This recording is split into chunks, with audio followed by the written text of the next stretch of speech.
Those are the bells of the cathedral. Yeah. Oh, we're gonna do it. Because look, the point is that what I do is I don't have any conversation before the person comes in. And just when you come in, that's the way. So it's even like All this. right. Hi, Rafael. I've already said it, so I won't say it again. But I wanted to play this for you. All right. That's our Carlos Santana from the Woodstock of Mediation. Okay. Okay, so that's what that was for you. Well, just give me 1 second. Let me just stop the share. Yes, Rafael, how are you? Good. I'm in the middle of my first trip in more than a year and a half, which is kind of, the people that knows me, it's a kind of strange situation because people know me here as a traveler, a regular traveler. Most of the time for the past 20 years, I have been between 3 and 4 months of the year traveling all the time outside of home. So this is kind of strange. And this is the very first time that I'm taking a flight and I'm in another city so it feels kind of strange. But how did you take to it? I mean, when you were sitting at home all this time, not traveling, did that get to you? Yeah, I had the chance to catch up.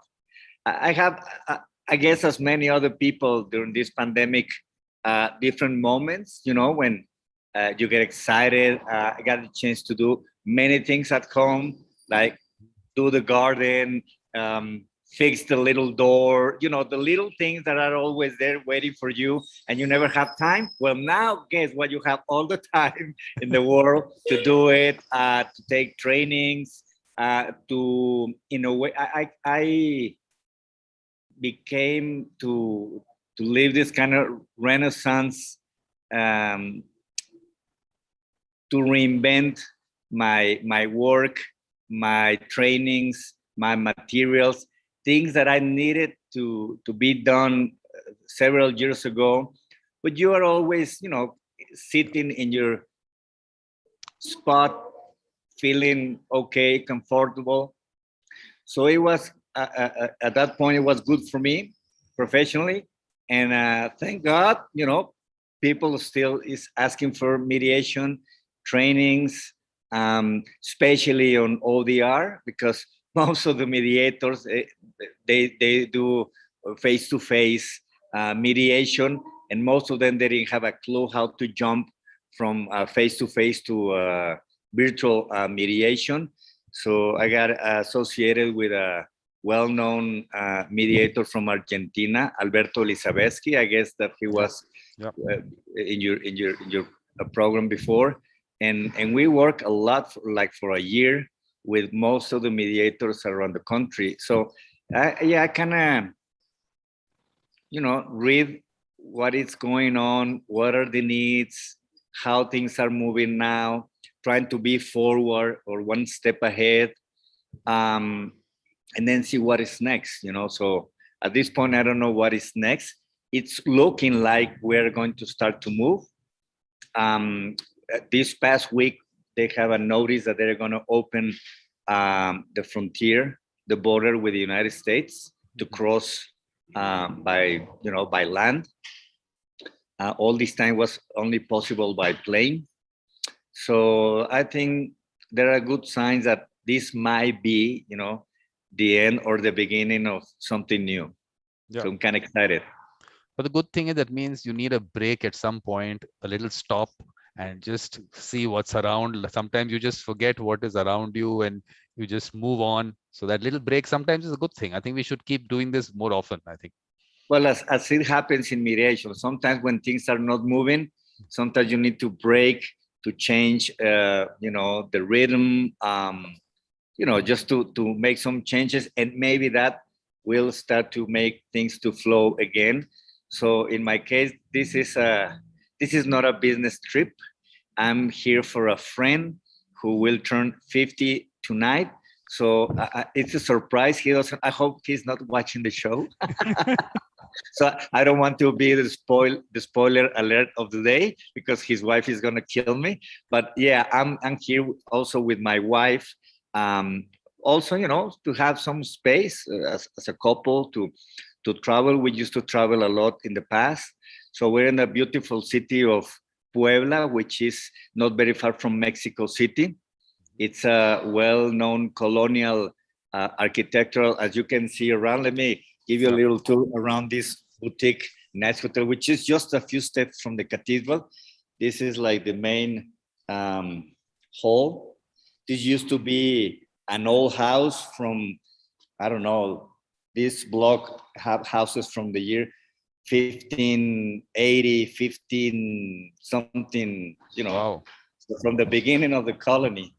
Let me just walk through the door and see if you can get a chance of one of the most beautiful cathedrals in Mexico, which is the Cathedral of Puebla. I don't know if the sun can help, but it's there.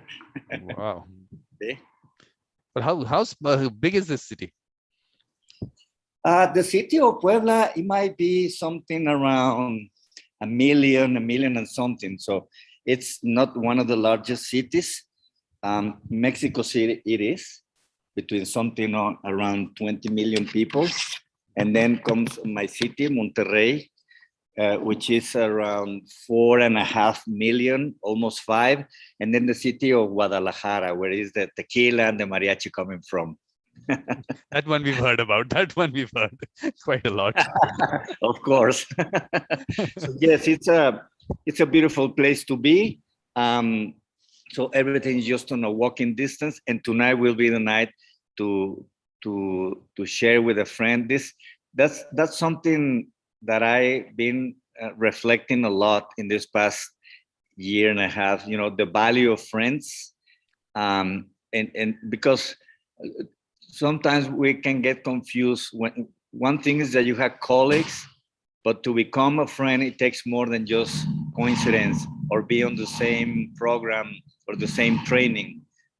We share some values, of course, on the work that we do, but you know who is your friend, not just in the good times, but when things get, Absolutely. moving and difficult. And yeah, I found out that I have not as many friends as I thought. I have many colleagues. So this is a good colleague and also a good friend. That's why I'm here, because whoever have a friend have a treasure, Yeah. I think that's also one good thing, that maybe say the pandemic and the fact that you were spending so much time with yourself and you wanted to communicate not on the professional side but on the personal side. So that was Right. also good. You were able to find out who's there for you.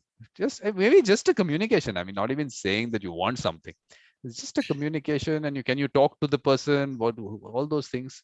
So I think that way also it's a good thing. Sometimes you need Right. that. So yeah, many things have happened in this past year and a half. I think things are going to move again, maybe as they were maybe before, and we will remember this time on those things and on what you learn, and how you can also take advantage of even the worst moments, to learn, to grow.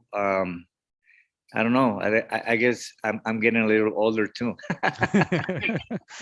Well, let me tell you, for me, it's been ideal. I don't want to say that, okay, when you talk about the pandemic and whatever it's shown us, that's a different part of it. For me, it's been ideal. So for moving online has been the best thing that could have happened. The amount of Right. time that you get, you can use for so many other things is amazing. But And you know what? There's some kind of relation between, at least in Mexico, in this field of mediation, on what happened about 25 years ago when we started to get the movement going around, and people say, no, that is not going to work. It's, something, it's like rock and roll is just going to pass. That's what they say. And you think Santana is still playing. And I think something like that is happening right now. At the beginning, nobody wanted to go online, even that they didn't have another choice. People still were complaining about, no, it's not the same. It's nothing is better than face to face, and many things. And deep inside, it was maybe fear of feeling left, behind, losing, clients or their jobs. So Yeah, I can understand why some of the people, because those were the same voices 25 years ago when we were promoting mediation. But the funny thing is that some of the people that were complaining, they were mediators. I mean, they were on those fights 20 or 25 years ago, and now they're the ones that no, no, no, this is not. Some even I believe they say it's not ethical. So you can imagine the kind of debate and passion, as always, mediation brings to the table. And to work online, as you said, it's one of the best things that had happened. I don't, it's gonna stay. The behavior of the people had changed, and the world as we know it for 2 years and a half, a year and a half. I mean, it's gone.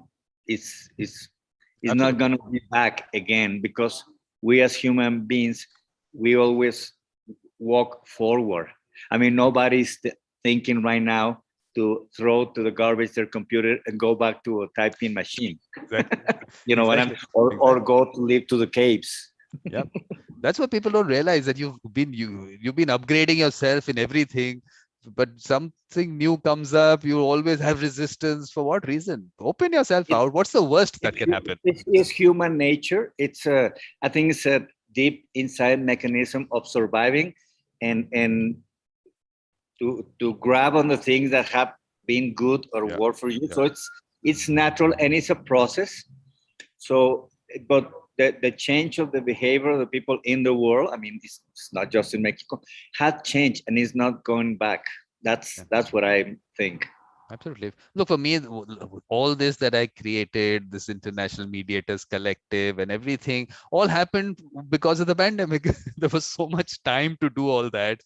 And Right. so I can see in front of me that 1.5 years, what I have been able to do. And this could have only happened online. This could not have happened any other way. Exactly. I told you that I was traveling most of the time, and during this time, I had an invitation from a friend who knows a lot about this kind of TV shows and online streaming thing. And we did a show. He said you should have a show to talk about, all the experience and the things that you and your brother, one of my brothers is also my partner, have been, working in the past years, and inviting some of the people, many people from many countries and around Mexico, to share that. So we finished the vision of the wolves, La Visión de los Lobos, which is our last name, on mediation. And we have always someone, so it was kind of interviews with some well-recognized mediators from Mexico and from Latin America and Spain.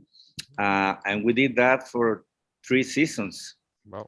I'm taking a break now to breathe, and now maybe going back. But otherwise, I just never had time because I was always running and jumping from one plate to another. And now I'm jumping from one Zoom to another Zoom. Exactly. But a little easier. That's a little easier. Right? It's just one Oh, login. it's wonderful.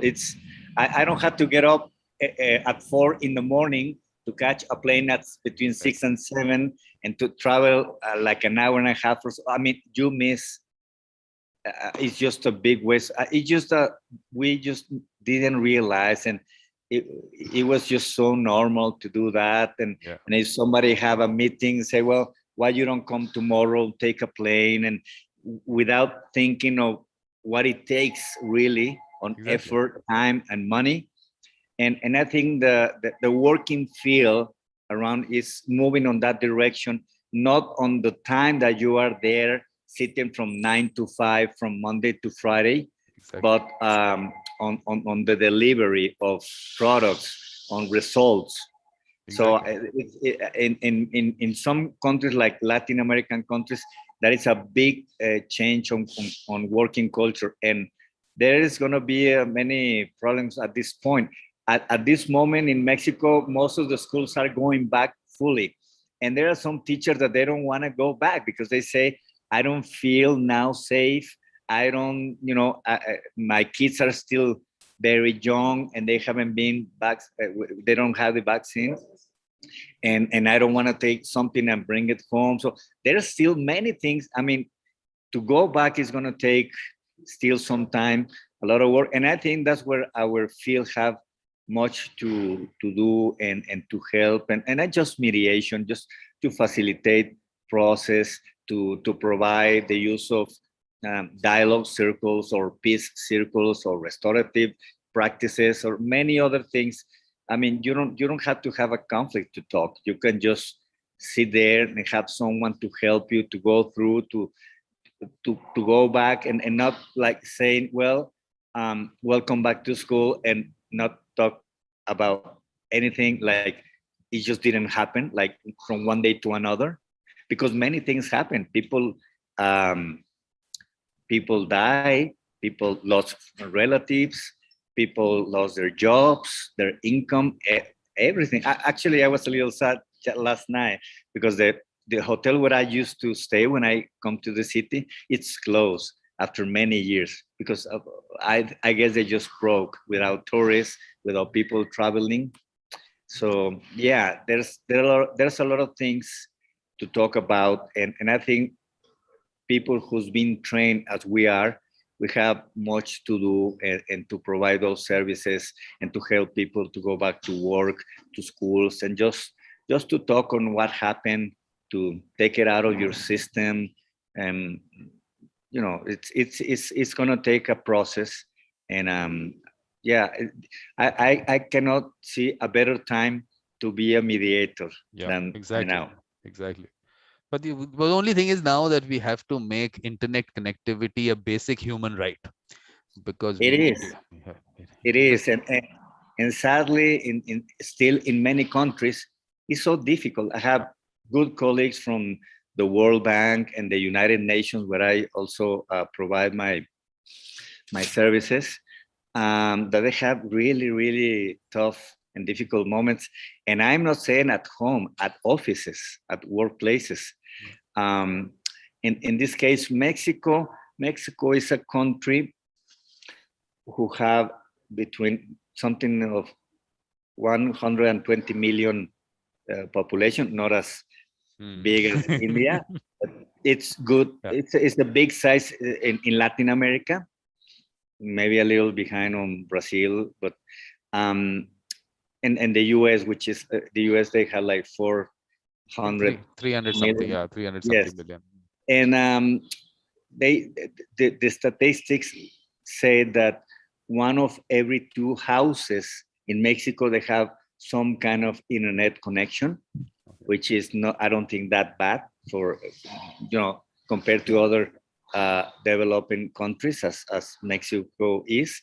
And something around 80 million Mexicans, they have something like this, a smartphone with some kind of connection. Yep. So that brings us to another thing. Everything has to be through this thing. Exactly. Because before the pandemic, the General Attorney Office in my state, Nuevo León, New Lyon, they started to try some services on penal cases, on minor crimes in Monterrey, online. And they discovered, this was like 3 or 4 years ago, that most of the people that got into that service, most of them, like 80 or 90%, they were going through a cell phone. So that is also is giving you an idea that everything that you have to do from now to the future, you have to think of how it can work on this, not on a computer. Same happens with school. When all the kids have to go to school and take classes online, many millions of them, they were going to, because they couldn't afford to have a computer or a tablet. So this is going to be the next computer. It is now. Absolutely. I mean, the kind of technology we have seen in in front of us, from where you got satellite connectivity to your phone, you got GPS on your phone. I mean, can't even think of these things, and this has happened really fast. It's not take 100 years.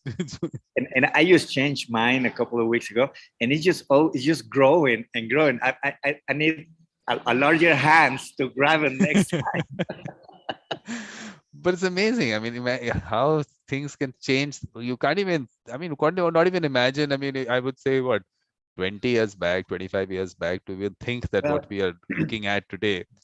and the things we're going to see in the next 3 or 4 years on technological advance, I think is just going to blow up our heads, because the advance that we're going to make is going to take, in the past, it was going to take us like 10 or 15 years. And now maybe in the next 3 or 5, it's just going to change. Thank in a way for what we are living. I was visiting NASA in Houston some years ago. I actually had a wedding in November. I had to go back to Houston, and they have this huge room where they launch, the man to the moon, the Apollo 11, and all that, and you see all these machines from the 60s, the technology at that time. We're talking about 50 something years ago, and they say all the technology that we have here, the power as a technology, is equal to 2 pictures on your cell phone. Can you imagine? I know, I can imagine, exactly. And you send and take them back safely to the Earth, those people in a Campbell soup can, to the space with that technology. Exactly. but only thing, look, this might be something which people don't like me saying, but I ask myself, in 50 years back, you sent someone to the moon and back. Why have you not done more of that? What is the reason for that? It didn't happen at all. And since we're talking about technology, I have to refer to Alberto Elizabetsky from Argentina. He always tells this story when he was some years ago, I don't know, 10, 12, 15 years ago, talking about these things, and all the mediators, they were complaining, how you dare, and it was like, and his wife, she came with a bright idea, say, hey, hold on. If people can get in love online, like using Tinder, how come we cannot be able to solve conflicts online? And that was it, because it's true. And you have the statistics. Did you know that people who get connected by, for instance, by Tinder, get relations with, more years than in regular basis or in the original way? Maybe that means the matchmaking that it's doing is good. Because they use science. That's exactly, why. Exactly. That algorithm is working. Math. They make the match, and if you're honest, when you put who you are and what you want, that's how it works. Rafael, you have to tell us that means Tinder worked for you. What did it? What have you been doing on Tinder? I am not from that. Exactly. I am not from that time. I'm an old timer. I went to school. I met my wife on law school, and the rest is story. Okay, so I didn't say anything. I didn't hear anything about Tinder from you. If your wife is watching, there was just a reference to Tinder by Rafael. He has nothing to do with it. But tell me, Rafael, okay, I didn't say anything. But what I am looking at, and which I feel can change things, is if we can get satellite connectivity, internet connectivity on our mobile phones. I think that would be a game changer. They are just offering that with the new iPhone 13, that if there are places where you don't get connection, they will provide you by satellite connection on those spots that they don't have. So it is right now working. And I think a lot of things are coming also on artificial intelligence too. Yeah, that's an area. Interesting things are going to happen there, and we don't even know what's going to come up. Yep. So that, I think, it's something which. Yeah, I think we have a little delay. I think the signal, I think maybe because you're a little bit far away from the router, the Wi-Fi router or something, maybe that's why. No, I'm just a few meters from the front desk of the hotel, which is like the best place to be. But this is what we have, and we as mediators, so you always have to work on what you have, to learn to deal with that. But Rafael, you have to tell me this. When did this creativity happen? This was amazing what you did. I think as mediators, and you are a good example of that, you have to use your creativity in order to just survive, in order to help people, because this is going to mediation is like opening a Pandora box. You just never know what's going to come out and when and how it's going to jump, and you have to be ready. And also, I believe that we have to have fun to make it enjoyable, to to do what you please. And I simply love my work. I don't see it as my work. This was like a revelation for me in early moment on my professional life, because I was just out of law school. I was like on my second year, and I took my first training on mediation. I wasn't really that happy practicing law. I mean, in regular basis. I mean, I was trained to do that, but it didn't make me happy. It was so different from what I studied in law school and in the real world and the practice, and some principles on what is justice should be about. It was just, at least in Mexico so far. So I wasn't that really happy. I started to work on the public service because it was another way to be in contact with people and to try to help them. So I think it was like the right moment when I was a public server in a municipality. And yes, it was there. It was like waiting for me, but there was nothing at that moment. It was like going to a desert. There was no laws, no mediation centers, no nothing. So it was like one of the first trainings in Mexico. There were trainers from the United States, from Argentina, who have only, from Argentina a few years, maybe 10 years doing mediation. They started in the 80s late 80s. We have some neighbors from Texas. Their law is from 1988. So I believe that since there was much to do, you have to be creative. So when I saw what you were doing, I was like, oh my God, this guy is more like the entire world of mediation. He's talking with many interesting people, and say, I mean, this is something different. And I don't know why it just came to my mind. This is like the Woodstock of mediation. And you took it from there. Like, I mean, for me, it was just something to say. I wasn't planning like to make a brand or a mark or something. And I think that how you embrace it inspire me more. and then I come up with watching on the original poster on Woodstock, and took some ideas from there, because the original poster say of I don't know how many days of peace and music. So that's why I changed a little bit the figures. And Amazing. I was amazed. To join and that's why I told you, if you're gonna do another Woodstock, I want to be the Carlos. I want to be the Carlos Santana, because he was the only Mexican or well-known Mexican at that time, and he's still alive and kicking and playing. I think we are going to say the other thing. We're going to say you are the Carlos Santana of this Woodstock of mediation, and there was no one else. There was no one else from Mexico, so you're the only one. Well, wonderful. Happy to be part of the band. But it's amazing. I mean, this actually, let me tell you, when this idea struck me, it was just, okay, let's get some people together, let's discuss it. But the topic is something which I really want to even now explore a lot more. But the fact was that the response that I got was amazing. I mean, I was amazed.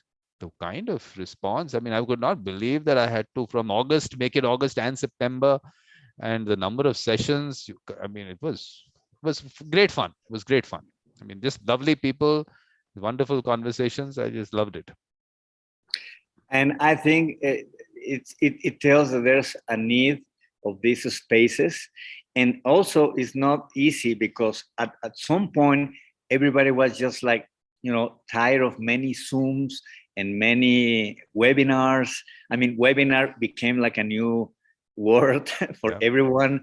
So we were like connecting all the time at the beginning of the pandemic, and then like getting, I mean, I'm not going now anymore to all of them as we used to do on the beginning. So it had been moving and been changing. So you came up in a, I think in a not an easy moment, because there was not like in the beginning that everybody was like hungry and searching for information, how to connect, not to feel isolated from the world, to share some space. So what you accomplished, it wasn't easy after more than a year of this pandemic. So cheers to you. Thank you. But what has been your key learning? What has been your takeaway from the symposium? Have you been able to watch some of the sessions? Have you been able to watch some sessions? Have you, what have you taken away from the symposium? What is the learning that you have from the symposium?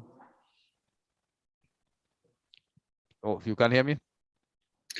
A little bit, because you got a little frozen. I think the connection is like going down a little bit. But the question is what I took from the symposium or something like that? Yeah, exactly. Well, first, it's my admiration to you. I mean, to support as many hours. I mean, even they were like really maybe enjoyable moments. It's not easy to be sitting so many hours. So you were like running an entire marathon. I mean, I just run 1 mile, but you run the entire thing. So that's an amazing thing. And I like how you approach, like just to let it flow,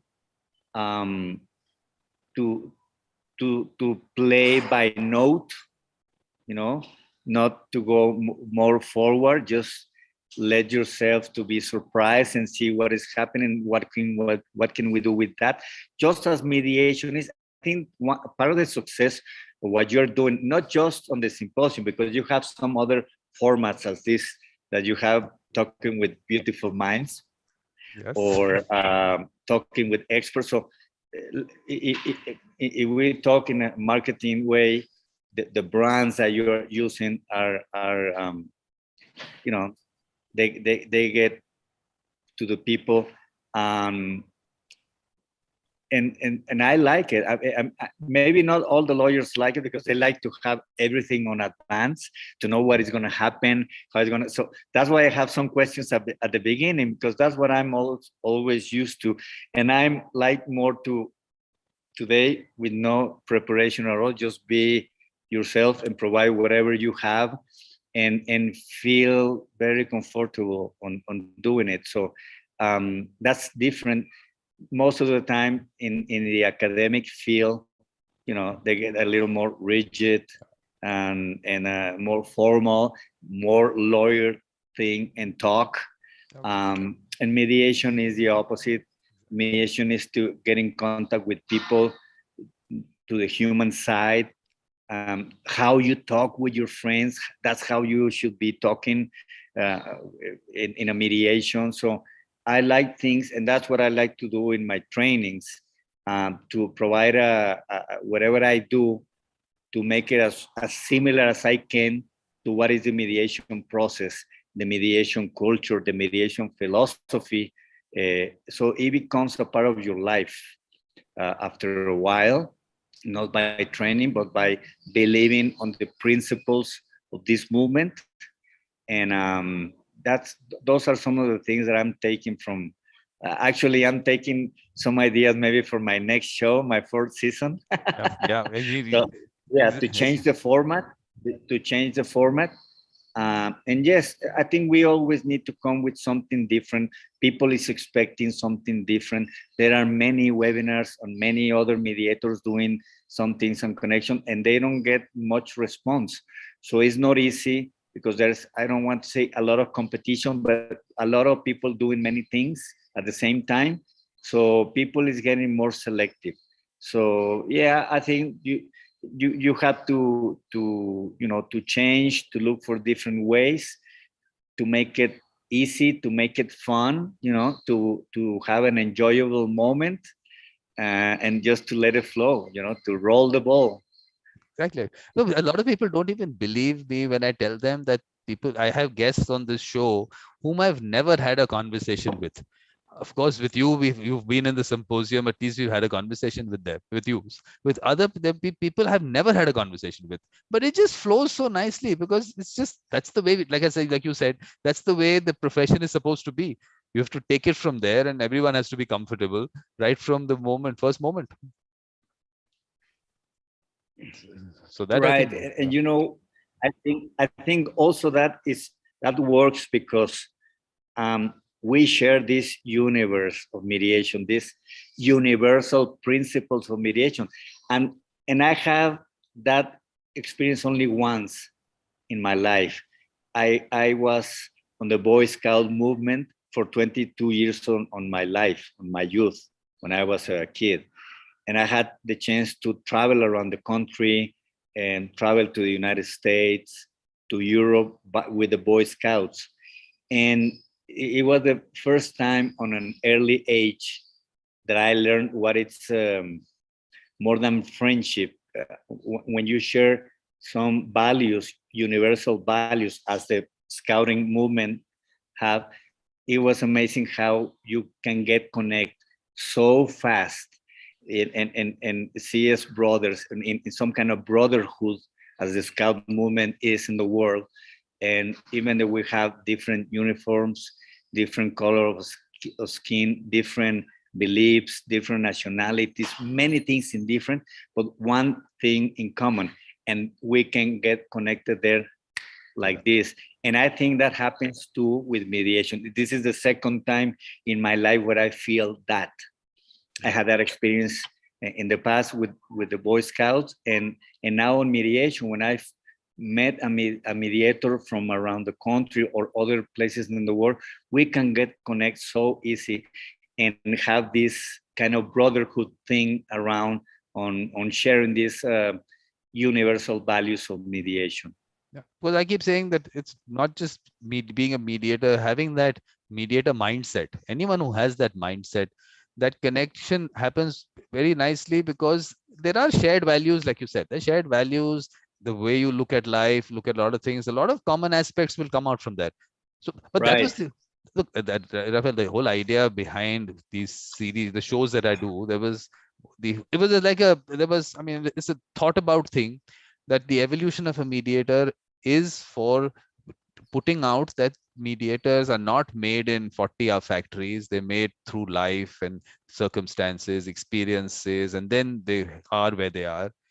The in conversation with a and beautiful and, mind. and it's Yeah. amazing how you are right. One day you are watching or talking to someone, and suddenly somebody come out saying something that you have been saying in the past for many years, and maybe nobody believes you. Say, there's another crazy people like me, some other place in the world, just saying the same crazy thing. So maybe I'm not that crazy, and I'm not that alone. And that give you also some comfort, because Exactly. sometimes this is some kind of lone ranger ride on mediation. When you have to have the soul of a pioneer, and for that you also have sometimes to pay the price. Sometimes it gets, especially in the early years of mediation, a little loneliness, like yelling like a crazy old man on the desert. Yeah. Saying it's coming, it's coming, and nobody believes you. And it's not like that anymore, but still many years to come, still for pioneers. So when my students ask me, like, is this really going to happen? Is this really going to work? Can I make a living out of this as a mediator? And I have always tell them the truth. I mean, there's a difference on your mindset for a pioneer or for a colonialist. Yep. The first one had to go and be like a Boy Scout, to explore and to open and take it from nothing mostly.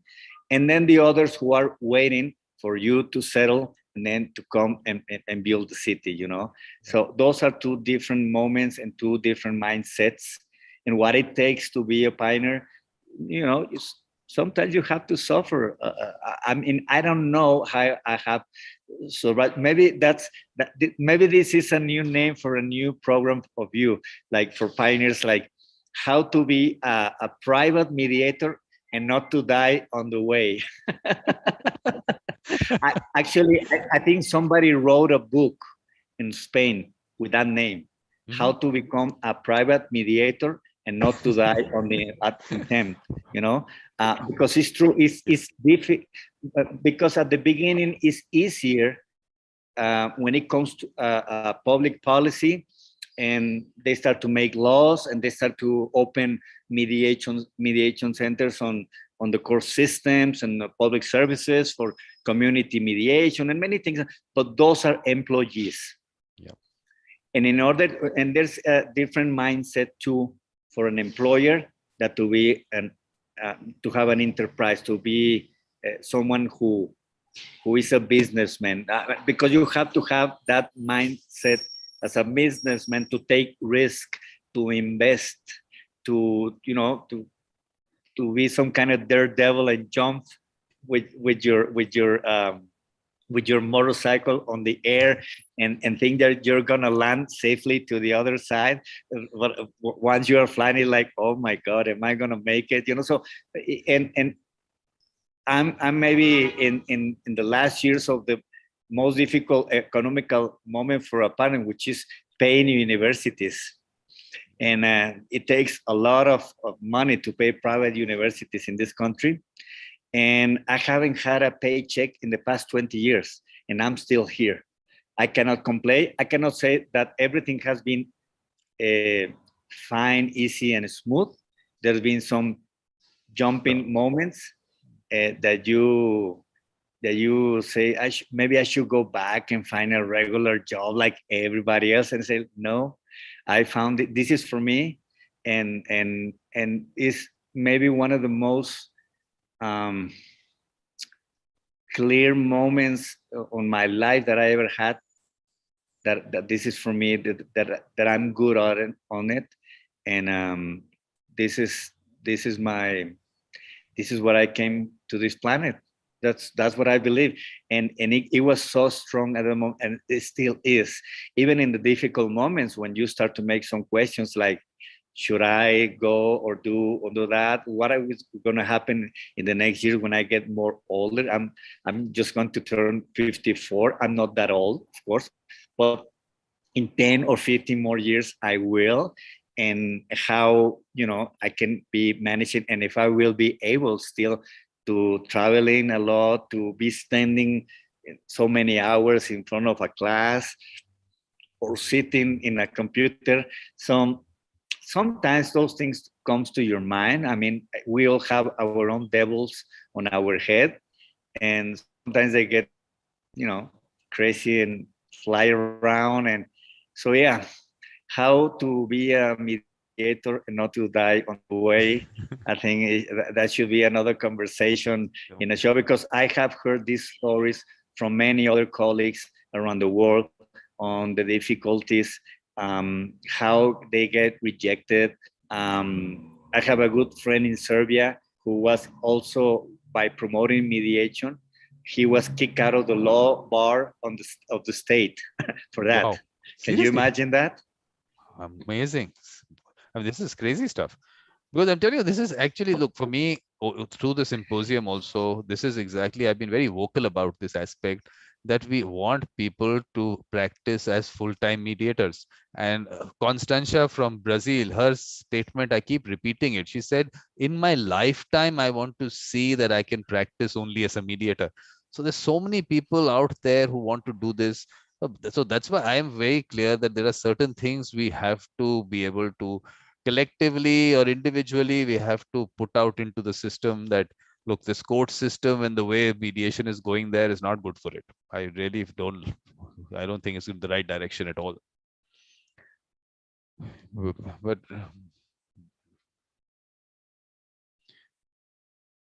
Yes, Rafael, you back?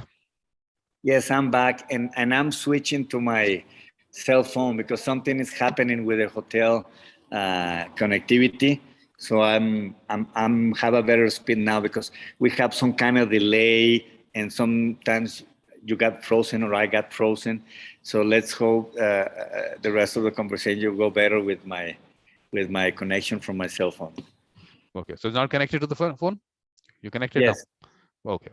So what I was saying was that in this, from the symposium, this one thing that I've also picked up from a lot of people have spoken about this, that they want to practice as full-time mediators and they aren't able to do it. I mean, I don't know whether you heard this. I always give this example of Constantia from Brazil saying that in her lifetime, she wants to see that happen. So it's like, Right. I mean, imagine every part of the world. So, and on the other end, when I see how the court system and mediation in the court system is destroying the profession, and so I'm seeing it in front of me. So I think because we are not, I mean, we don't, they're not, first of all, in India, they aren't, I will not even say that you can just count the number of people who are practicing only as private mediators, not, of course, court system, there are people. So there's no concept of getting together and lobbying or anything like that. While on the other end, you have, of course, say other professions like lawyers and doctors, they have their larger group of people. So I think that way we need to really put across, however it's going to be, that this is something that is a profession which needs to develop. And I mean, there has to be a long-term vision for it, not just short-term thing that, okay, case load in the courts has to be finished. That's the only focus, it seems. Something more than that has to be there. Right. And you know what? Maybe at the beginning it looks like, yes, I like mediation. I think I'm good on doing mediation processes and helping people. But on the way, you learn that there are many other things that you have to do if you're a pioneer. I mean, in order to live on the house, first you have to build the house. So that means to get related on building public policies, to talk with the tribunals. So that was on the early years. At the beginning, we were like knocking on the door, like, please let us in. Now they invite us, but that was more than 20 years later on that. So it was something that needed to be done. Sometimes I regret a little bit because in a way they just grow so much that they eat everything and they want to control everything, because that's on the DNA of some governments or political systems in the world, to control everything and not to let anything to grow outside of the garden. Yeah. So, and the garden is not that big. I think we are using different views, because they view with a microscope and we want to look to the stars. Yeah. So we, both systems are needed, but they think that what they're looking at the microscope is the entire universe. And they don't understand that they're just a galaxy of a bigger system, because mediation is larger than just the judicial system. Exactly. Or the tribunals. Yeah. I mean, that's a big part, which is also important. But we, at least in our Latin American countries, know that conflicts are not on the court systems. For instance, my city, 5 million people, they complain like 134,000 cases a year. Nobody is going to make me believe that the rest of the people live in peace and they don't have a conflict. It's just they don't get access, because it's sad to recognize, but the judicial system in this country is not for everyone, because there's people who doesn't have enough money. And I'm not saying to pay the fee of a lawyer, because there are some public services, poor and few, but they are there, just to pay some of the expenses, like copies of your file, you know. So it's that, or to have a meal that day for some people. So it's really an injustice system, and it's not for everyone. So if the conflicts are not on the judicial system, where they are, Yep. they are at home, on the families. They are on the neighborhood where they live, and they are in the school where they spend most of their lives. That's where we have to go, and not to sit and wait for them to come once they have a conflict. So it became lately in this past few years in Mexico a national public policy on prevention on crime, not to increase it by using some public policies on programs with federal funds on schools and community. So looking forward, I mean, looking backwards in the past, I thought I was going to be making a lot of mediations. I do some, and I always get connected to build something new. Like, we have these funds. What can we do with this on schools? And I was like, I'm a lawyer. I don't know nothing about schools. And it took me a few years, like, to realize, like, if I don't do something that I at least know a little bit about mediation with this, and I have been surprised that when you go to a place to bring these opportunities, people really do magic with it.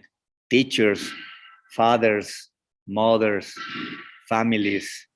The stories that I have heard in the past years, they're just amazing. Actually, we also were working on a penitentiary, on a jailhouse. They changed the national law, and it mandates that they have to have peer mediation programs by peers inside of the penitentiaries. And we started some of the first programs in Mexico. So I have been traveling and going to places that I never thought I was going to be working 20 or 25 years ago. So most of my time, I've been more like an architecture of mediation, doing and providing more than services, to build the system, to help on the laws. Right now, I have been working, and some of these are pro bono, because there are not much money on this. I mean, there are a few that they pay you and others that they don't, but I don't care. Money has never been the thing that brought me here. I'm here because I have a strong belief that this is something that we need in not just in Mexico, in the world as human beings. Yeah, and so I don't know where it's going to take me.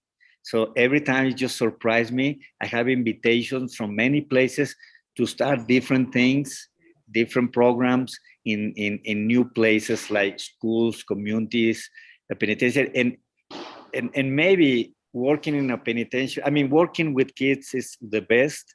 It brings you hope back to believe that there can be a better future if they learn on an early moment on their lives how they can talk, how they can see conflict with different eyes, like it's just part of your life. It's not the end of the world. It doesn't have to have this cultural way of thinking that is, so negative. It's more like an opportunity, and all those things that are coming from other cultures, not from ours. But working on a penitentiary has been maybe one of the most challenging and strong experiences on my professional life, because what it takes to go in there is the closest to go to hell, because the level of corruption and how they live on those places, just, I mean, you can have an idea outside. I mean, we all think that it's really, really bad, but once you are in there, and to find out and to discover the human side that everybody have, because all of them are not so different as from you and me. And there are many also beautiful minds there, many things to learn from them. I mean, they make a mistake and they are paying for it. And it's difficult to be there and not to jump with, to become some kind of judge or have some judgment on. So most of the time, I don't want to know why they are there or the reason why they are they keeping clothes in there. I work with people, and I don't care if they have a master's degree, how much they spend a year, or where they live, or how big is their house, or how poor or rich. So I always treat them like people, like human beings, and to recover that part from them is important because it's been taken out of them most of the time. Yeah. So when you treat them like everybody else, no more but not less, without any judgment, they just open, and you see the human side that still lives in those people too. And also we have to remember that they will be on the streets back someday, some of them. Some are not because they had like 30 or 40 or 50 years long, but also for those to discover a new meaning of life, to live on those circumstances in those places without liberty at all. Yeah. I mean, they won't see the light of the street until they die. That's the only way how they're gonna get out of there. So how you can find a new meaning on life and how they can live in peace on those conditions. And this is not just a fairy tale story. We have numbers. On some of these penitentiaries, they kill something around like 1 people a day. So can you imagine more than 300 and something people a year in a 4,000 population jailhouse? Wow. And from there, take it to 12 a year after we run the program.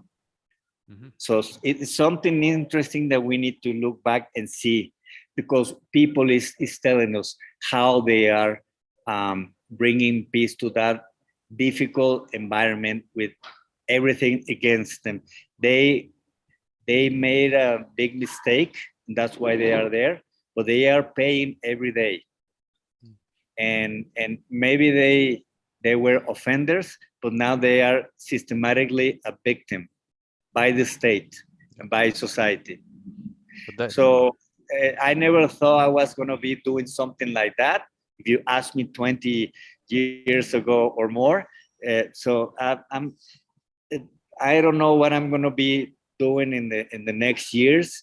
There are some programs right now that they have been calling me to work on universities, to not just to have these competitions, which is, I think it's okay to promote and to let students to know that even mediation exists, at least.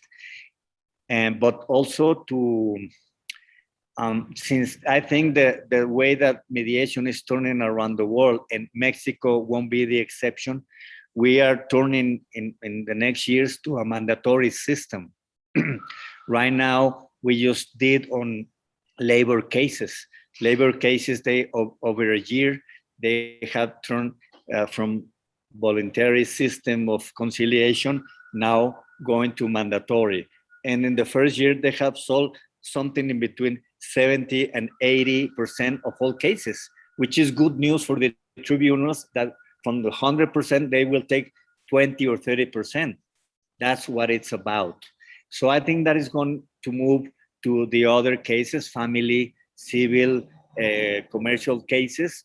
And that is going to have an increase on the use of mediation and the need of having more mediators, not just from the system, but of course from outside, like any other profession.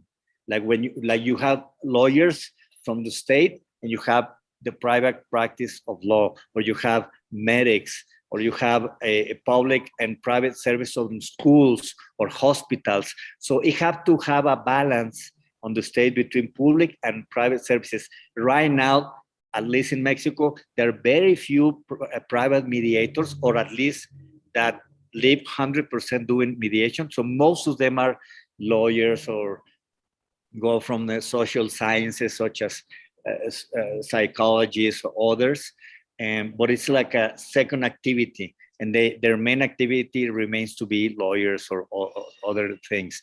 So yeah, universities, it's a good place to work on the future, and not just to have a training or to do a competition and then nothing happened. We are talking with some organizations in Mexico that, you know, have them, most of these universities under one roof, and to have mediation centers for internal use of the cases they have in universities. Universities have turned into a difficult situation in this year, a lot of violence, harassment, or many other conflicts that they kept in silence until they blow and they get public in the newspapers. And now they sit down and they say, looks like we have a conflict. No, you have conflict for many years and you just didn't do anything about. So to have that for them to work, there's a new program on the federal government to open peace houses by universities with federal funds and with students providing their service, because in order to finish university, they have to provide some pro bono or free hours on public service as students.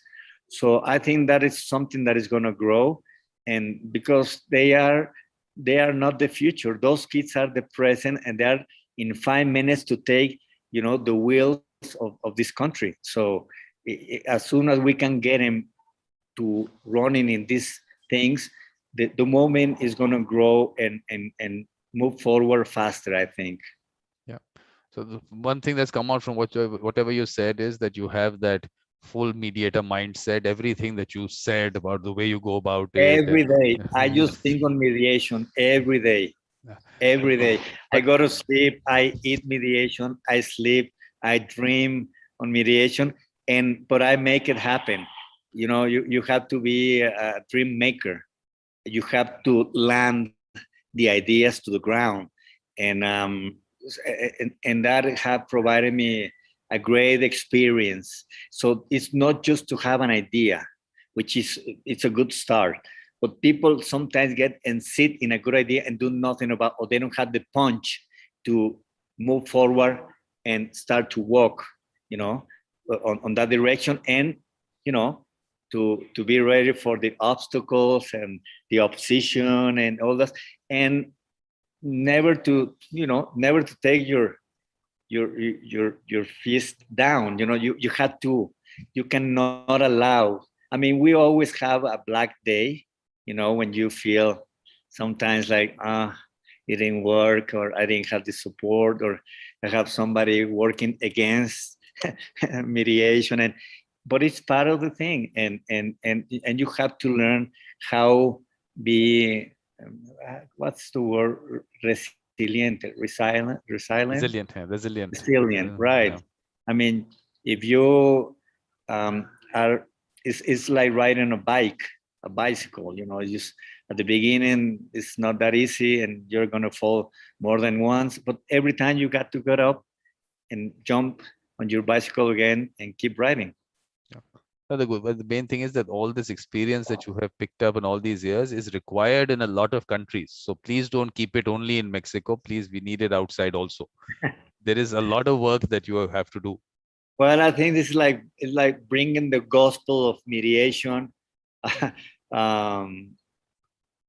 and sometimes even more than that. Sometimes I feel like I have to be some kind of exorcism in some cases for some people. So yeah, you learn more than one thing going around and to deal with people and difficult people. And at the beginning, you know, it wasn't that easy, because you were not used to that kind of roughness and people getting really angry, especially judges and lawyers. And now it's different. And now, of course, I have more years of experience and more data and not just ideas, because there's more people working on the field, and many things done an amazing stories like the one that I told you from the penitentiary system on the state of Mexico, which is like unbelievable. I just couldn't. So I mean, I thought it was good. I thought it was going to be good for them. That was it. Like, and let's hope that this brings some peace around and tackle down the numbers on violence, on crimes. So all the numbers that they have like 12 different ways to measure violence in there, and we hit them all. They all went down. Okay. And also I thought, if we can make a change in this terrible situation, we can make it out anywhere. Yeah. Yeah. Anywhere. But you have to be out there, Rafael. You have to be doing that. We have to make that change, because, like I said, that experience that you have, maybe you take it for granted, but it is very important experience. Most countries have not reached there at all. There's not so much work that's happened. I mean, I know. I would say in India, not much work has happened on that. So a lot of work has to happen. But the important thing, there's also, yeah, you were saying something.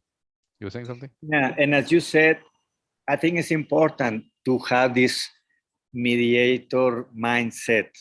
Yeah. All the time creating and thinking and turning around and looking from different perspective and see why it didn't work or why it did, and who is the people that you need to go and talk, and who is in a key position, and your relations that you're building or creating. And sometimes just to dare to go and knock the door and, I don't know you, but I know that you're the new mayor of this city or this town, and I want to bring you this idea. So yeah, sometimes at the beginning I was more like moving forward, and in these past years now they are looking for me, and because I have heard about mediation and some of the things that we have done. So it's different when you come not just with a good idea, but with some results and some experience. And I think that makes a whole difference. Yeah. But like I was saying, what you also sent me, that article of yours. Look, normally I don't even ask the guest who comes on the show to tell me anything about themselves. It's like a conversation. I should not have something in mind.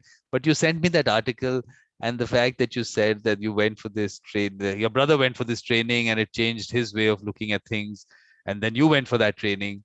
So just that exposure told you that this is what you want to do. So and also, yeah, that's a family story, because my mother, she was an amazing woman who just finished elementary school. So on those years in this country, women didn't go to school. Really, they were, the culture at that time. It was more like be at home, have a family, be a wife, have your kids, and all that. Like this kind of Latin macho culture. And but she lived in a house full of books, so she was reading all the time until her last day. Yeah, she was gone with a book on her hand all the time, was reading. So she was well prepared. She went to high school at the same time when I was a student in high school. She was on an open system on TV at that time, before internet. So it was like having an online classes at that time. It was on a public services from the government on TV. So she was very a person well prepared, always looking for different things and different topics. And she went to this training with my brother on mediation. And while she was sitting there, she said, "You know what? This is for Rafa, for me." Because he's the lawyer of the family. And we are 6 brothers with 6 different professions. And she was right, as mothers are used to. They know their kids. And I was taking the second training, and then we come up to finish at the end together. And to me, it was a revelation. It was like having some kind of rainbow in front of me when they I mean, they started with arbitration, of course, because they were lawyers and, oh, yeah, okay, arbitration. It's pretty much like some kind of trial, and but, very procedural and all that. Yeah, I think it's good. But once they start to talk about me, it just grabbed me by, you know, by the leg, and I've been there ever since. And I said, this is what I want to do. It was like a lightning bolt that hits me at that moment. And it's, as I told you, it's maybe one of the most clear decisions that I ever took in my life, in my professional life. And in a way, I rescue myself from what I wanted to be, because at the beginning, when I started to become a lawyer and to decide to study law, it's because I believe in that. I believe in justice. I believe in helping people. I mean, the roots inside of me, on what I was built, I've been teach, and what I grow on, the values of my family were there. So it was a match on what I was made of, on my nature, on how I was raised, on my family values, and on a mediation. It was just going like this. And it took me like a couple of years to convince the mayor of the city where I was working to open a municipal mediation center. And I didn't know, and it wasn't my intention to open. I didn't know at that moment that we were opening the first municipal mediation in Mexico. Wow. In 1999. So I have been blessed, and I have been just a lucky guy who happens to be on the right time and on the right moment, and to catch those opportunities. And I find myself always doing something, being the first in schools so I've been going to different planets of mediation or different fields without being an expert. I'm not an expert on anything. I just knew a couple of things about mediation and bring my 5 cents on that to those places, and they take it from there. Because when we finished to work with those 3 penitentiaries, the state took that program, and now they are in 12, 3 years later. So you feel good that at least you started that, yeah. Right. So I have found myself in a privileged position, being the first, but not because I wanted to be the first or being called the number one of anything. It's just how life have brought me to those spaces and brought me those opportunities. So I have been blessed, and I am just a lucky guy, as I said. Well, but what you said before that about the fact that the way you were brought up, all those things are very important things. I mean, it's not something that you can just create in someone. So all the value systems that you have been brought up with, the way your mother has, or whatever, she's given you lots of values and other aspects of how to deal with people and everything that you've picked up from there. So that's what I keep saying, that these are things which are natural abilities mixed with the environment that you come up with, because your mother, like you said, knew, okay, Rafa is the one who should be here. So there is something that she saw in you. So those are the people I'm trying to identify and bring them in. You said that you went for a training and you got inspired. A lot of people will not have exposure to those trainings. So that's why I started this lecture series, because I don't know whether you read about it. That lecture series that I've started is because Ken Cloke said that I went for a lecture about mediation, and in 2 minutes, I knew my life had changed. So I said, let's reach those people who would not have that exposure. So now that lecture series will be available on YouTube. Anyone can watch it. And Rafael, you also have to give lectures on that. So please, I will fix dates. Everyone, look, all those nice people all over the world will just put these lectures out. It's going to be a compilation available on the YouTube channel. People can watch it as we can, but we have to, of course, send it outside the mediation world. The thing is that a lot of things are just discussed and seen within that mediation world, and that it's a small world that people look at things. We have to get it out there. And you know what? I think you have to have some kind of faith on what you are doing, even in a difficult moment. When I started to do this mediation in a municipality, this mediation center, I thought, this might be my way out of public service, because I knew that I was young. I was just starting my family, and public service is amazing, but it's also, there's many ingratitude on that, because sometimes it just doesn't depend on you, because every 3 years they're going to change. Somebody else is coming up, and sometimes they come with their people and they simply tell you, thank you for your service and bye-bye. And I didn't want to find myself and my family in a situation where my future is not in my hands, and in somebody else's hands. And I made a promise to myself that I will never deliver the future of my family in somebody else's hands who are not mine. So I opened that mediation center, and a year and a half after that, I resigned. I just have, and actually I had to work a year without payment, because I was already on the external affairs office of that municipality. And they said, if you want to open this mediation center, you cannot leave this office, because it was working very well. It was some kind of model office that around the country they went to visit and take as a model as they should be run, one of those offices.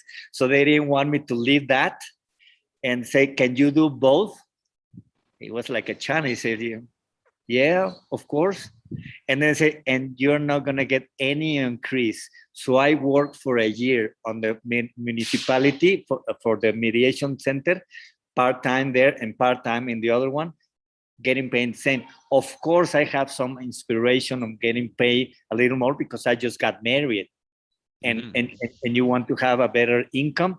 But I thought it was like, well, this is one of those good investments that later is gonna give me, and of course it is, because even today some people still present me as one of the first mediators, or who opened the first municipal mediation center in this country. So it's like hitting a home run without knowing, and I'm still running the bases more than 20 years after that. And the next mayor that came asked me to stay, but I have another invitation from other 2 cities nearby that they wanted me to help them to open their mediation centers. And at the beginning, I was like, should I stay here and make a career on this municipality, or should I go like to the capital of the state, which is 10 times bigger? And I was one of those ones, like, what should I do? So of course, I always go with somebody who knows more than me. And this was a consultant, and say, what should I do? And say, why you have to say yes or no to not? Why you don't say yes to everyone? Why you don't go to the open field? Why you don't become a consultant? So ever since I resigned, and I started to have 2 contracts with those 2 municipalities for a year. And then my contract was going to say, like, what am I going to do now? And always something else come. I met people from the American Bar Association from the United States, and they were having some funds from USAID, the United States Agency for International Development, to open mediation centers on the tribunals. And they hired me for 5 years to travel around the country building that. And after that finished, so every time something comes to my tables, that's why I always say that I'm being blessed, because it's not me. It's something bigger and higher who is taking care of me, because I'm doing part of his work too. You know, this is my way to pay back a little bit on life. This is what I'm gonna left when I'm gone, more than just my family. Yeah. No, and the important thing is that you were also open to pick it up. It's not just that any opportunity just comes in, everyone doesn't pick it up. So you picked it up and you understood, you saw you had a larger vision on that. that also everyone doesn't have. I mean, Rafael, I think you maybe don't, you underestimate that aspect, that you were, of course, you were passionate about it. Of course, you were passionate about it, but just the fact that you were open to new things, you wanted to do things. I think that's something that everyone doesn't do. You have to have the passion. That's why I say you have to keep the faith, passion, conviction, and be stubborn on, you know, and really have a strong belief in what you're doing. Even in the darkest days, you have to remain. And I don't know, it's been it's sometimes it's more than just than that. Sometimes it's like have the strength to jump out from the cliff and try to learn to fly on the way back, or to build your parachute. And the feeling that you have on that process, it's like going to a roller coaster. Sometimes you want it to stop, and sometimes it's like, why am I doing it this? Or I mean, there are many questions coming to your head on those different moments that you're falling down, and you see how the ground is getting closer and closer. Or either you start to learn how to fly, or you build your own parachute, or something else happen. So I have found myself jumping out of the cliff more than once. It's not easy to take that decision and to lead the process, and not feeling sometimes that did I make the right decision? Am I going to crash? Am I going to survive? Am I going to make it? I'm going to get out. But I never regret at the end. It's been the most fabulous trip of my life, of my professional career, being a mediator. But Rafa, you listen to your heart, and I think that is the most important thing. If you listen to your heart, everything falls into place. But if you don't listen to your heart, whatever comes, there is, I mean, you might not be happy with it or whatever. And it's not me, because I don't consider that I'm that good.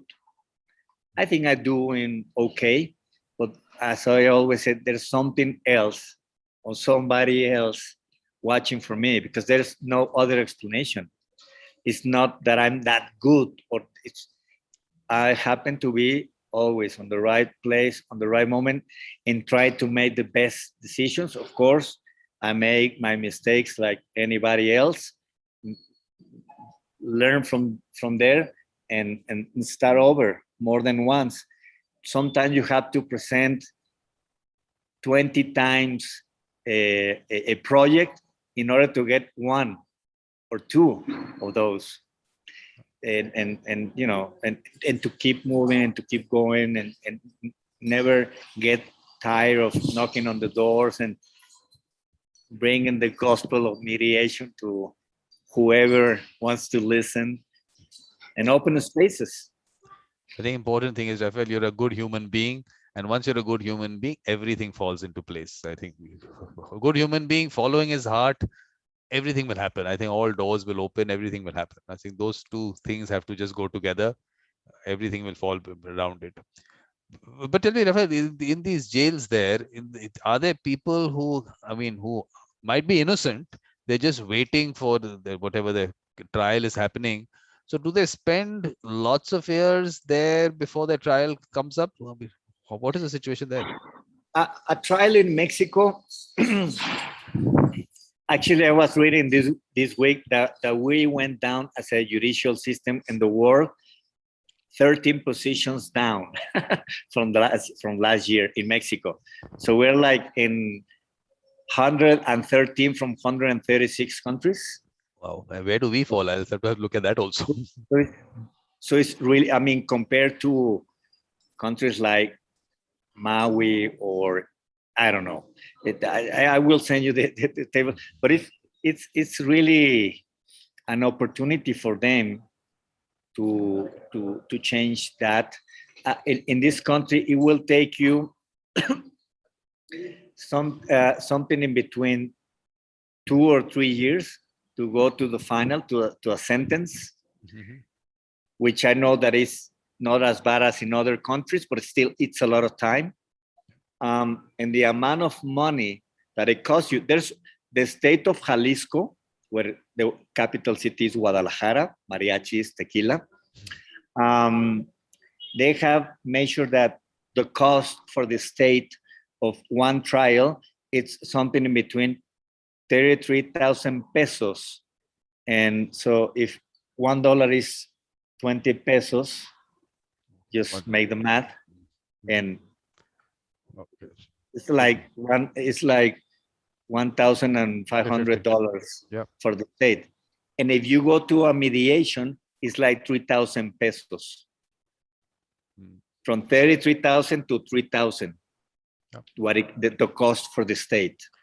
No, but I tell you where I'm coming from is the fact that this whole colonial structure that we have got, that part of it is common to so many countries in the world. And I feel that is something which is creating a big issue. We need to start looking at that. One is obviously the structure itself is kind of falling. I would say that justice is denied. I don't know whether you heard me saying it so many times in the symposium that they deny justice. That's all. I mean, no, justice. It's an old system, and it's cracked, and it's broken financially talking, because at least in this country, we are in a republic, and in the division of the state, the judicial power have something between 1.5 or 2.50 from the entire budget of the state. That's huge. And so it's nothing. So it's also, how can we ask them to deliver justice if they don't have not even to pay salaries? I know. Or to get people or enough. So and also the answer is not to give them more money or more budget. I mean, there won't be enough budget never to take care of the many cases. And you have to add, and plus the pandemic, which came into a multiplier factor of conflicts right now. No, but how I'm looking at it is that people, first of all, look, I mean, again, the idea behind the symposium was that you had these traditional methods of dispute resolution, collaborative dispute resolution that was happening, which got destroyed because of colonization, which was a large factor there. Then on top of that, the psyche that developed in the colonies, that the courts are the places to go for dispute resolution. That you cannot, I mean, why you can't resolve your dispute within yourselves, you have to go there. So that psyche, to change that by itself is also one exercise that we have to do. You have to get people out of that. Look, dispute resolution doesn't happen only in the courts. You can do it otherwise. I think it's a topic about evolution, because in other way, a trial is just the modern way of war. But deep inside still is war. Somebody has to die. I mean, you're going for everything against the other one. It's like going to war. But now it's not like eye for eye or killing someone, but it's the same principle. At the end, it's just you're going against the other one, and the system is built on that track. Yeah, where you have these two railroads going to collapse and crash. That's what is happening. So it's the same principle of war, just in a modern and more fashion way. And it's just as stupid as if you have a kid and you want to give to your son an advice like, my son, when you have a conflict, the best way to solve it is by fighting. Who in their, mind is gonna think that is the best way to teach them? But this is what we are doing. So first, we start the canyon or with a shotgun, and then we ask who is there. Exactly. And that's how we are. It's just it's a crazy world. So we are trying to go back to those roots, to those traditions, and on how things were in the past. Yeah. The first constitution on this country is from 1824, right after the independence movement from the Spanish crown. That it went from 1810 from 1821. Actually, a few days ago, we were celebrating the first 2,000 years of our independence from Spain.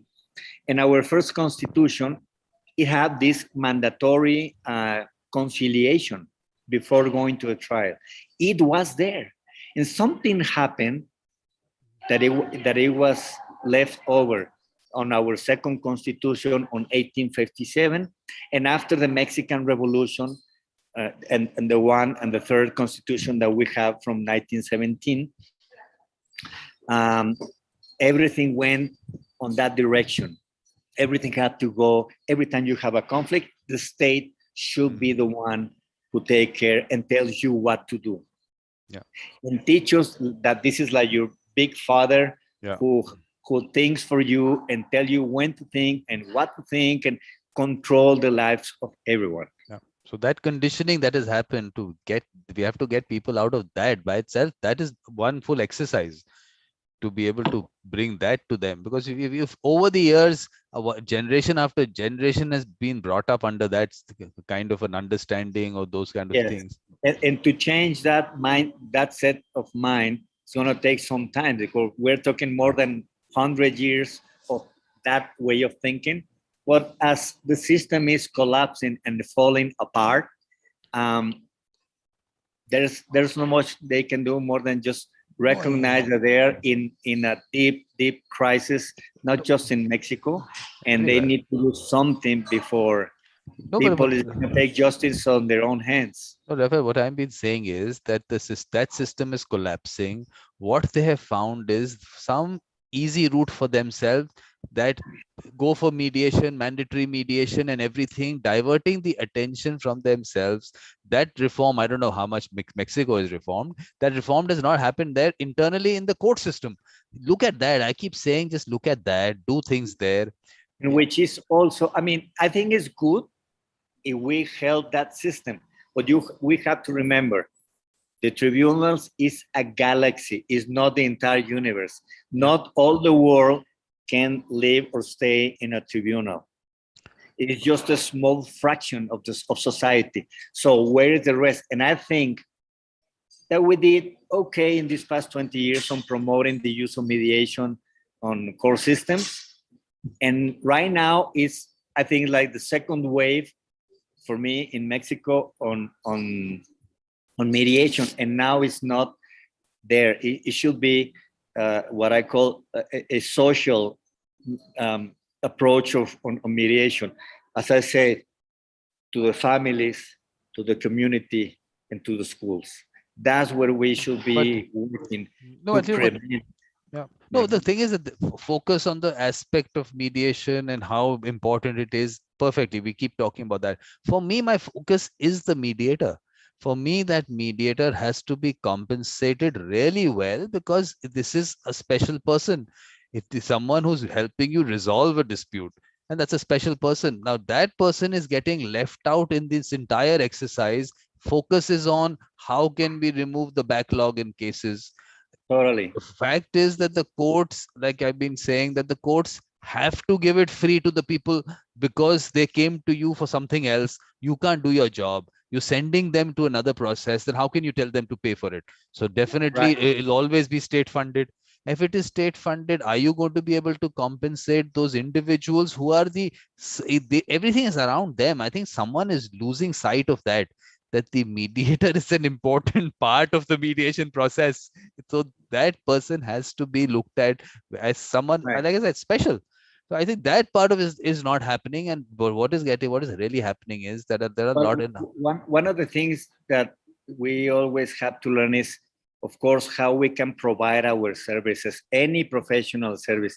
And in some universities still, they don't teach you on how to do some marketing or how you can manage, how can you administrate your professional services. And I have known many very good professionals, medics, lawyers, and others, and they don't get financially or economically success because they just don't know how to approach, how to administrate, how much to charge, how much they value, how to make the numbers. For instance, if you say, you were willing to spend this amount of time and money, and now, thanks to mediation, you're going to save this. I think it's fair to say that that money that you were already in your budget willing to spend and throw to the window, Yeah. and at least to save it to your pocket, and a part of that can go to the person who helped you to have a better income for you. So it's on the best interest of the client first. And when you make those numbers, but it's not easy. And you know what? It's kind of sad sometimes when we're trying to create those standards on the market. There's always somebody who's willing to charge less in any profession. And mediation is not the exception. Even that we are not many, it's difficult to as a colleagues come all together, associated, and as a group say we are not willing to work under these circumstances. But as soon as we do that, and I have been leading some movements around that, and also I have been surprised on the level of loyalty and being betrayed more than once, stepping on my back, on some colleagues who happens to have another activity. Since this is like extra, they take it like that, but they don't go on the long term. Yes, these people are running the wrong competition. They think this is a speed race for 100 meters, and they say no. This is a marathon. It's not about speed. It's how you can go to the end, to the goal zone.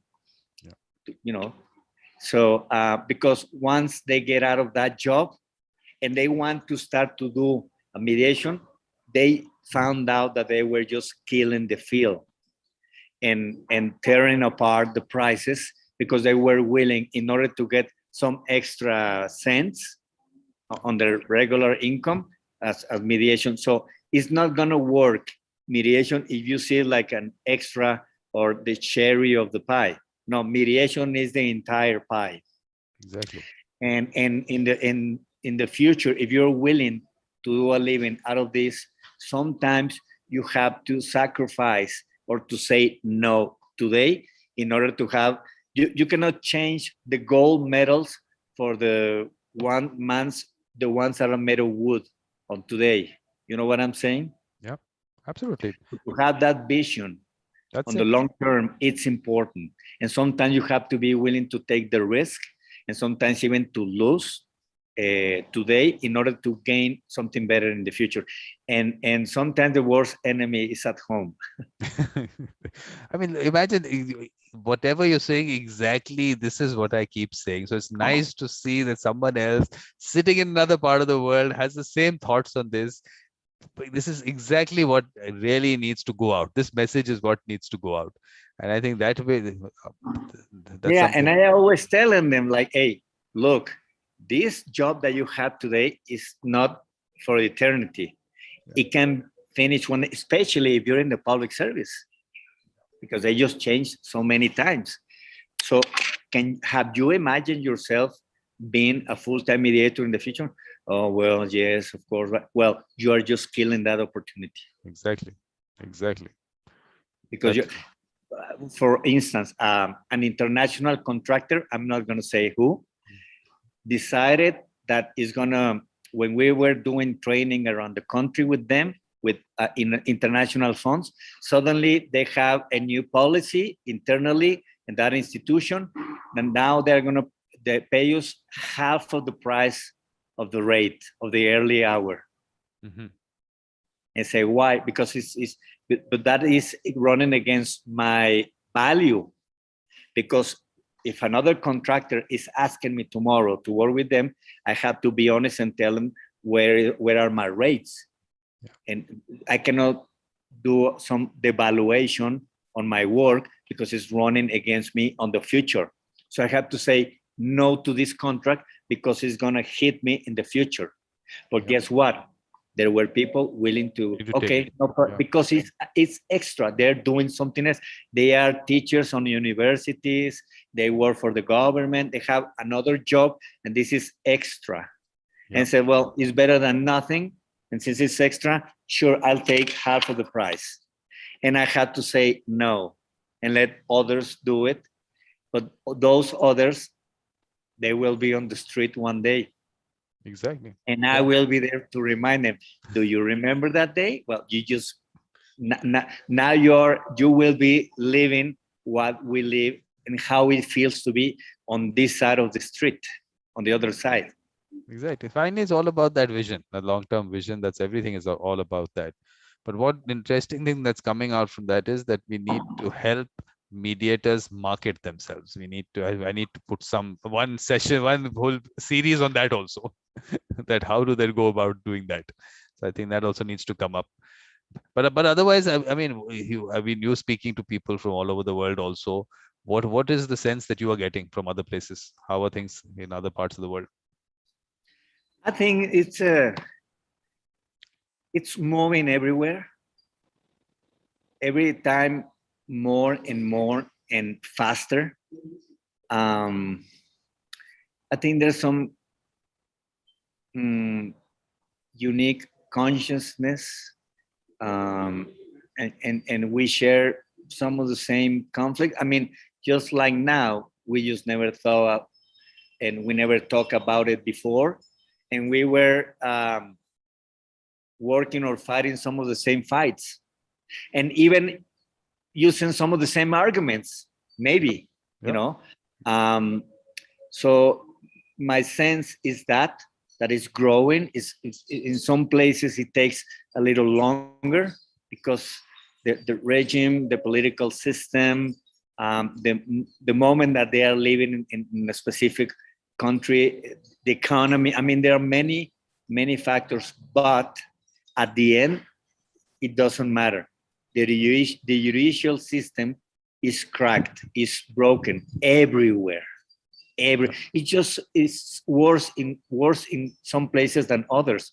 But I have never find some place that it works just perfectly. That I say, oh, I'm in heaven of the tribunals. It just doesn't exist. Not even in the first world countries like the United States. And even in those countries like in the United States, mediation is everywhere and working so well. You know, many mediators from the US, as I do, and they make a good living just being for being a mediator, because they realize and they value what is worth to be a mediator, what it takes to be, and why it's so good for the clients.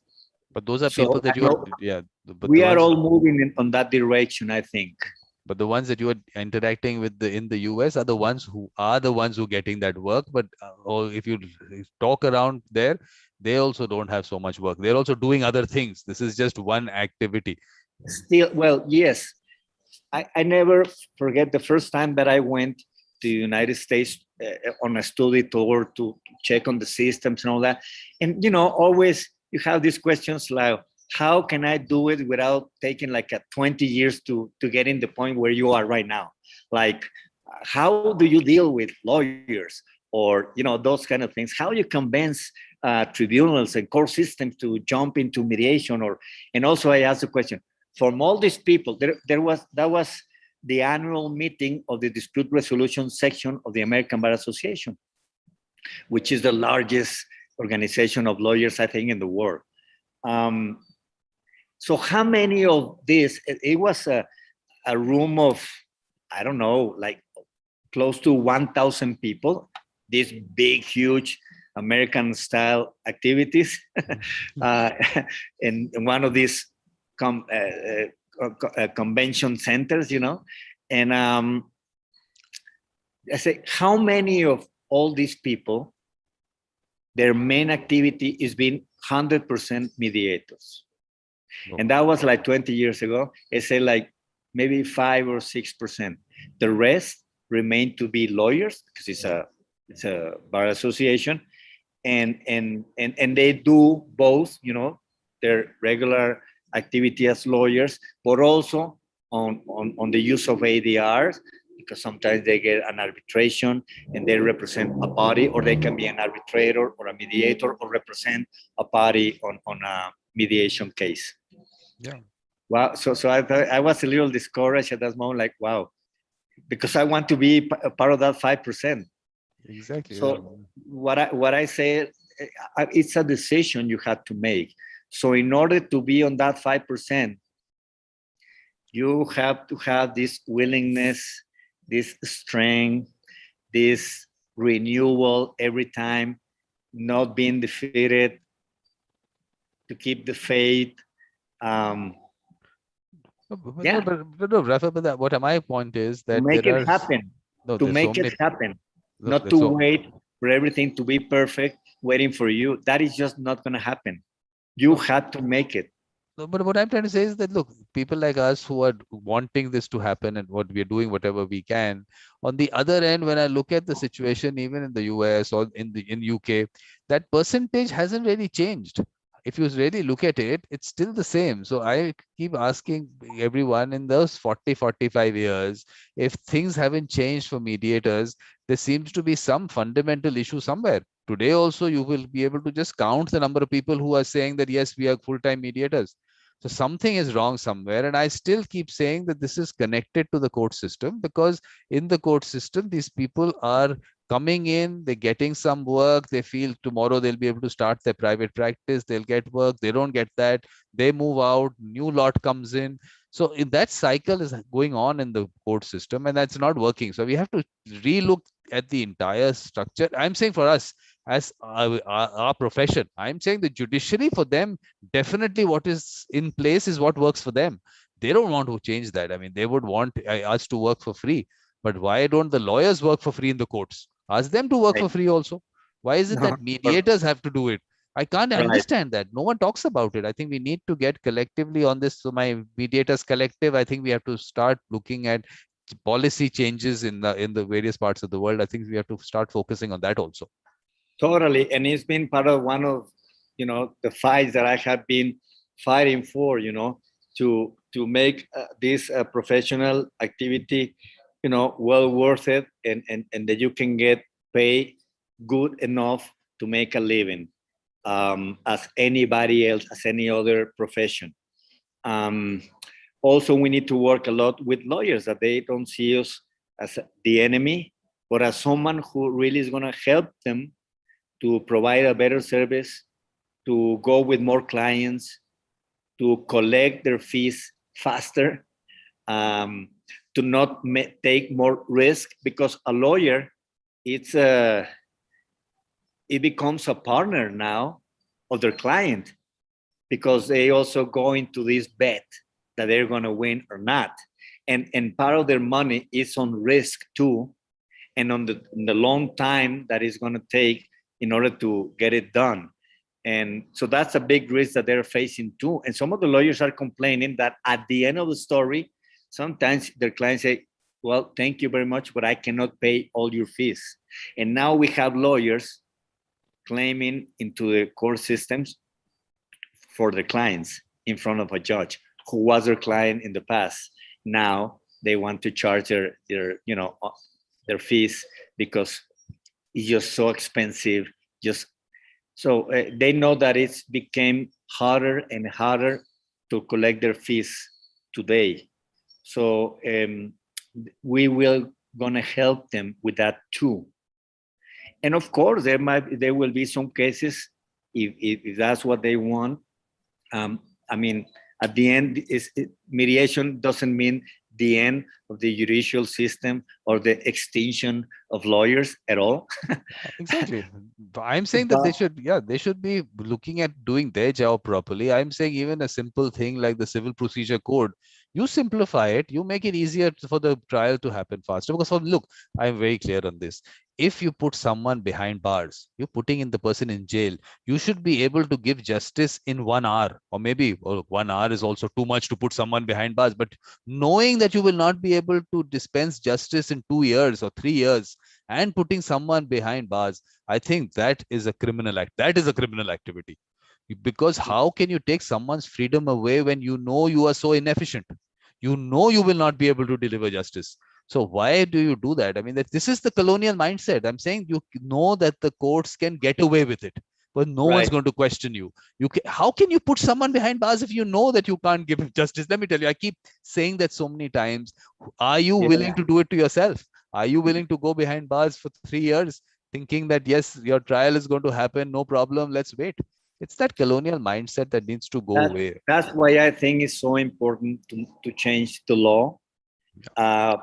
There's a group of us pushing very hard on the Senate right now for a national mediation law that we hope is going to see the light of the day, I hope, by the end of this year.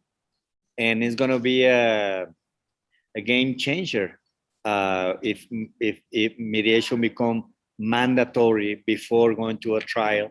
And I think there will be the need of many, many thousands of mediators. We are following, in a way, some of the steps on the Italian model, of course, with some differences. But we are, when I say following, because we are now like Italy was 12 or 15 years ago. A system who is there, but nobody use it. You know, it just to look good. You know, like is there. You know, you mark your checklist like done mediation, that, okay, done. Peace culture, check.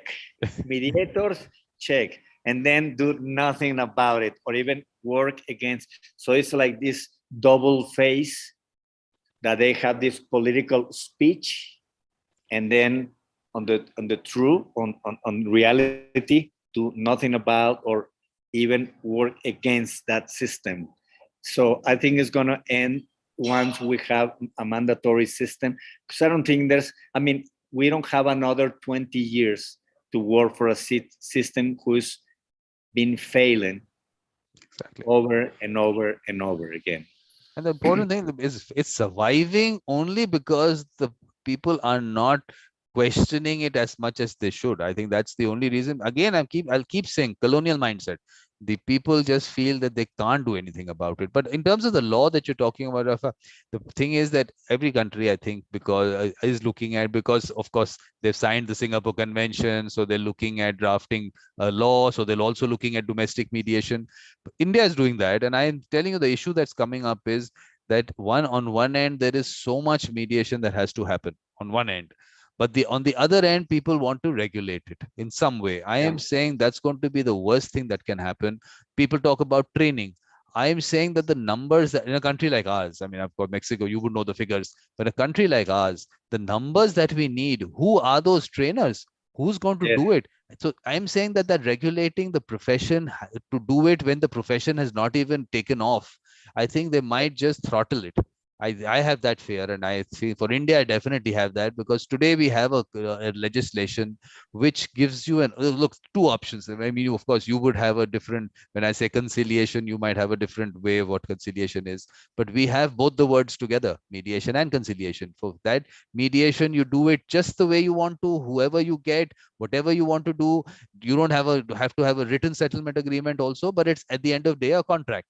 So perfect, we enforce it as a contract. On the other end, we have a legislation for conciliation. There is, of course, basic procedure, but anyone can be a conciliator. At the end of the day, you have, of course, confidentiality protected, without prejudice protected, mediator not being called as a witness, all that protected. You have to have a written settlement agreement, and that becomes as good as a court decree. And I keep saying, what better law that you can get that in a village in India, if someone can get a court decree sitting at home, what better? Because you have the judicial system has failed them, but now the judiciary, I mean, imagine the Supreme Court of India forms a committee to look at drafting a mediation law. I'm saying stay away from this. Your institution, you need to reform, get your civil procedure code in order. Indian penal code is 1860. In 1860, our civil procedure code is 1908. Can you imagine that we got independence in 1947? They're not looking at that at all. Now you're touching mediation. You're going to finish this off. Once you are inefficient in what you do, you have not Yeah. been able to handle your system properly. Please don't touch another profession. I keep saying that. I don't know how Mexico is looking at the law, but I'm saying they might finish it rather than benefiting the I profession. don't know. I don't know if we're going to accomplish what we are willing to do, because in a way we're taking mediation out of the core systems, or taking less power from them. And I'm one of the main supporters of this new law, and I have been attacked publicly. I mean, just because they don't want to lose this power. So yeah. I'm probably one of the most unpleased person in the core systems in Mexico right now, because we are taking the power back to mediation. I mean, in order to become a mediator, you can take a training whenever you want. Know where they tell you that they just open very few spaces because they don't have enough budget, people, trainers. Exactly. So everything was by the state. So that's why it didn't grow. So we are taking that little plan and put it on the ground. It's just going to grow. And they don't like that because they lose control. And they said, like, how can you assure that they can become good mediators? That is not your responsibility. That will be run by the market. Exactly. People who is like any other activities. Why are you so afraid? So of course, again, it's like jumping out of the cliff without a parachute. But look at the Rafael, look at the larger thing. The issue is that no one, even it could be politicians or anyone, no one wants people to resolve their disputes among themselves. It spoils the entire system that they've created. Create differences. They want differences. Yeah, deep inside, they don't want to say, like, I'm going to run out of job. Exactly, but it's not true. That is not true. It's not true. Yeah, it's not true. It's not going to happen that way. There's many things too. So yeah, it's afraid. They get afraid by ignorance, and also just don't want to lose control. They want to keep control of everything. I'm taking the certification on the law out of the core system and bringing it to the Ministry of Education, because that's their core business, education. When the tribunals, their core business is education. It's not. And these are their expertise is education. And they hate me for that because they say who is and who is not a mediator under my own ideas.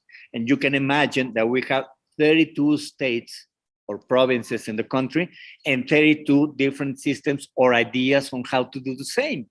For instance, I'm being certified by 4 different states, and I have been like in 4 different planets of mediation with 4 different systems and 4 different requirements to become, and hours of training so different from one to another, or how they are going to manage or measure how they're going to certify that you are or you are not. And I know this is a big topic, not just in Mexico, anywhere. These are the same discussion that I have found in other countries. So there's not just one simple way. There are many ways. So you have to select where you want to go, what you think you need, and then provide it to the public. And the public will make the decision. So it's a decision in order to make to the people, not by the state.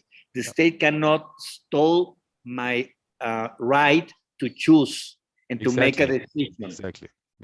But that's what I keep saying. Whenever I think of the whole concept of even a law, if whatever you want to do, according to me, we have the best law, so I don't even want to get into that. The point is, I look at that one villager or these villagers sitting in one corner of this country. You can imagine how big our country is. You would imagine. So our, say, a high court, every state has a high court. That high court might be 1,000 kilometers away from a village. That's the high court. the Supreme Court is only one Supreme Court in the capital where I am in Delhi, that which might be 2,500 kilometers away from the person who's sitting in one village. Where Right. are we even? What are we even talking about in Well, terms of that? I no, want. it's the same people and the same system who systematically always says no to anything. So the same voices that say no to mediation is not going to work. Well, finally happens that they pass their law, good or bad, but it's there and they have their own system. The same people who is saying, no, you cannot use this for mediation. Yeah, exactly. And guess what is going to happen?